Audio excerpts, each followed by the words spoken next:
In today's video, I'm going to teach you how to add images from URL in Google Sheets. This is a simple way to display images directly inside your spreadsheet without downloading files or inserting them manually. It's especially handy for catalogs, dashboards, or any sheet where a picture adds clarity. First, click the cell where you want the image to appear.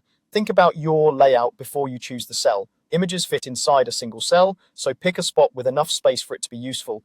You can select the cell itself or use the formula bar at the top. Both work the same way. Now, type the formula exactly like this: X image URL. This formula tells Google Sheets to fetch an image from the web and display it inside the selected cell.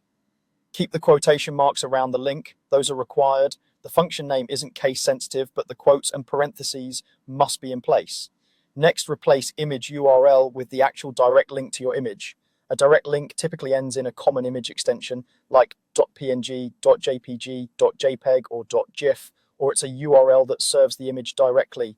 Make sure the link is publicly accessible. If the image requires you to be signed in or it's behind a login, it won't display in the sheet. If you're copying a link from a website, ensure you're using the image's actual address and not the page that contains the image. Keep the entire URL inside the quotes and don't remove any characters. Query strings and parameters should stay as they are. Once your link is in place, press enter. The image will appear right inside the cell. Google Sheets scales the image to fit the cell's dimensions. If it looks too small or too large, remember that the size you see is determined by the cell's height and width.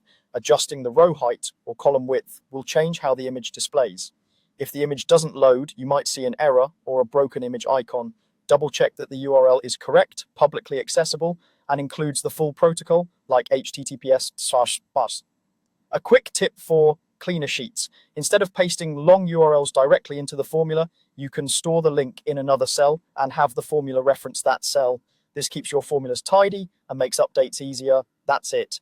Click a cell, use the image formula with your URL in quotes, and press enter to display the image right in your spreadsheet.